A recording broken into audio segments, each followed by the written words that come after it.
je suis certain que lorsque vous suivez l'émission Kratos chaque samedi, vous vous rendez compte que nous essayons de nous départir de toutes ces coquilles religieuses pour essayer de comprendre verticalement ce qu'est la connaissance et effectivement la théoriser d'une manière horizontale pour comprendre la réalité sur le terrain.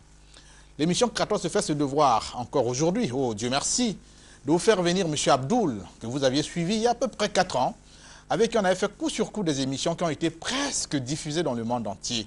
Lui-même en est le témoin vivant. Il est allé au Maroc, invité par quelqu'un qui a suivi cette émission Kratos. Rappelez-vous ces contradictions entre musulmans et chrétiens sur ce même plateau de Kratos.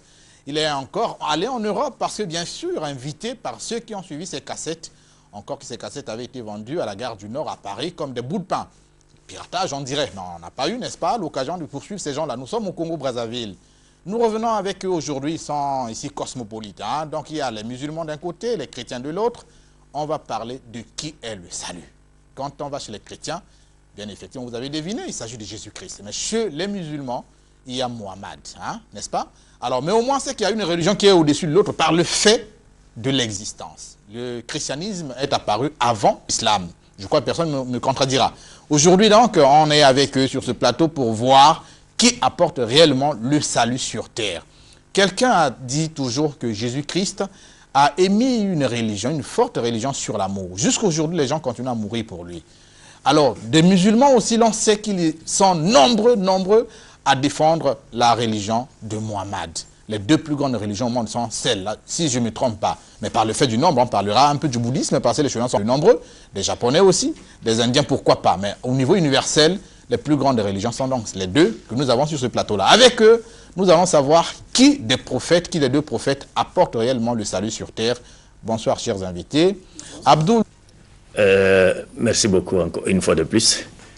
Je dirais simplement que l'exposé sur le thème de qui est le salut, ou en d'autres termes, l'humanité sera-t-elle sauvée par Jésus-Christ ou Mohammed, doit naturellement ou évidemment paraître très surprenant pour les chrétiens. Pour les chrétiens qui savent que pour eux, en dehors de Jésus-Christ, non seulement il n'y a pas d'autre sauveur que lui, mais Mohammed n'a pas aussi été mentionné dans la Bible, comme ils le disent. Mais la sincérité en soi n'est pas une garantie de vérité.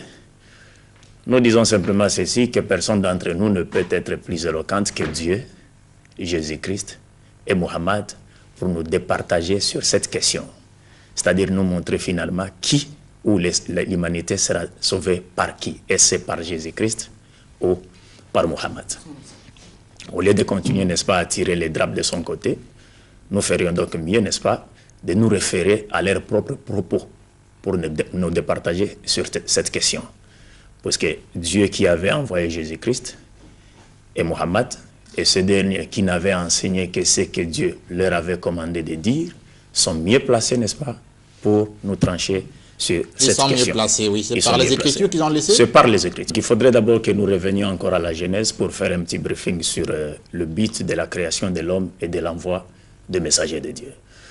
D'après le Coran, dans son chapitre 51, verset 56, Dieu dit, je vais citer le verset en arabe, puis le traduira en français, Dieu dit, Bismillah ar-Rahman ar-Rahim, au nom de Dieu le clément, le miséricordieux, je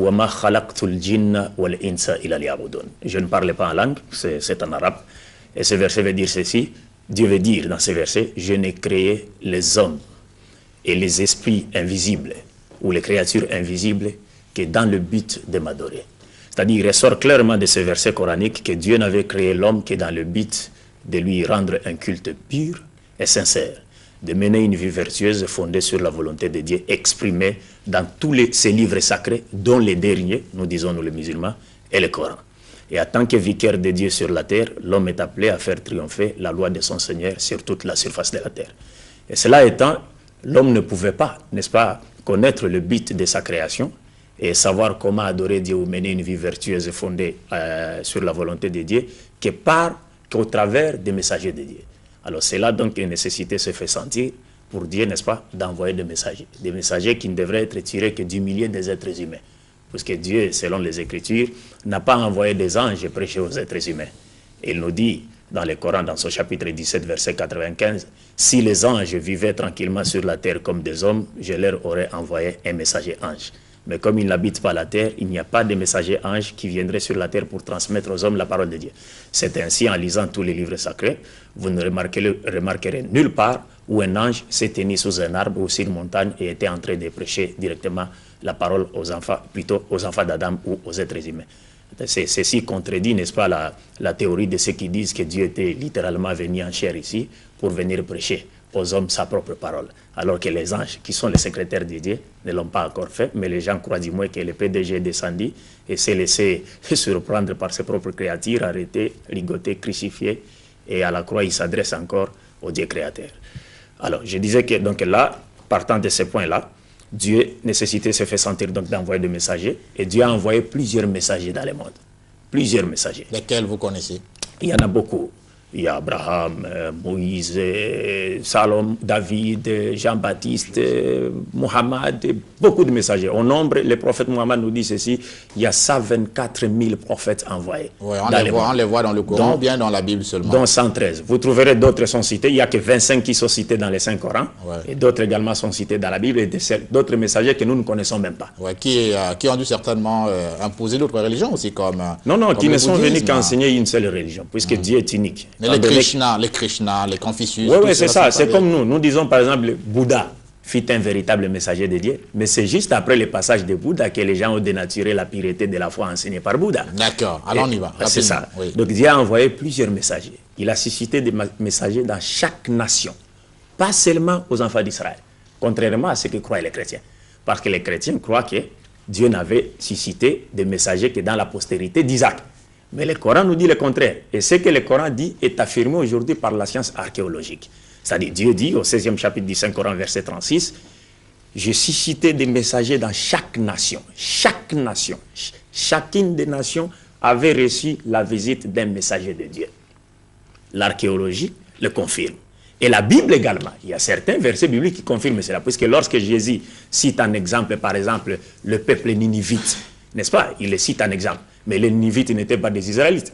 Mais ils avaient reçu comme messager de Dieu Jonas, qui leur avait exhorté à la repentance. Et après s'être décidé d'abandonner leur turpitude, Dieu était revenu sur sa décision et ne les avait plus punis. Lorsque, par exemple, le peuple de Sodome est cité en exemple, l'immoralité et la turpitude du peuple de Sodome est cité en exemple, n'est-ce pas? Dans la Bible, par exemple. Le peuple de Sodome n'était pas des Israélites. Et les messagers que Dieu leur avait envoyés étaient Lot. Oui. Donc Dieu a suscité des messagers partout. Mais, par contre, Dieu avait promis une chose. Il a dit que c'est par Abraham que toutes les familles de la terre seront bénies ou sauvées. C'est-à-dire, c'est de la postérité d'Abraham que Dieu suscitera un messager par qui l'humanité tout entière sera sauvée. Et c'est lequel? Et c'est sûr, maintenant c'est sur l'identité de ces messagers que les chrétiens et les musulmans se divisent. Voilà, maintenant c'est là la division. Oui, allons-y à l'identité, effectivement, de ce prophète. Les chrétiens disent qu'il s'agit de Jésus, et les musulmans disent non, il s'agit plutôt de Mohammed. Oui. Vous savez qu'il y a donc deux promesses qui avaient été faites par Dieu. Abraham, qui est appelé le père de la foi par les chrétiens, a eu un premier fils qui est Ismaël. Mais il l'a eu avec la servante de son épouse Sarah. C'était Agar, une égyptienne. Mais par la suite, avec Sarah, par la même promesse de Dieu, il a eu donc Isaac. Ça veut dire que l'aîné d'Abraham, enfin en tant que fils, c'est Ismaël. Et puis est venu Isaac. Il y a deux postérités. Mais de deux postérités, Dieu a fait des promesses. Il a demandé à Ismaël, plutôt il a dit à la maman d'Ismaël que ton fils va être porteur d'une véritable légitimité internationale. C'est-à-dire de tenir par lui un véritable monde qui va fouler certainement les extrémités de la terre. Maintenant, essayer de comptabiliser ou de dénombrer les musulmans à travers le monde, ils sont tellement astronomiquement nombreux et donc on ne sait pas vraiment si la promesse tient bon. Du côté d'Isaac, on a dit qu'on fera de toi le maître des nations.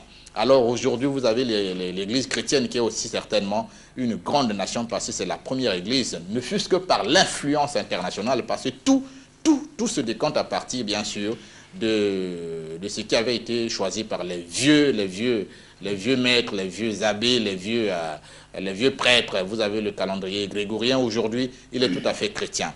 Aujourd'hui, on va savoir de quelle promesse on devrait se fier et quelle est la promesse qui devrait sauver le monde. C'est pourquoi le monde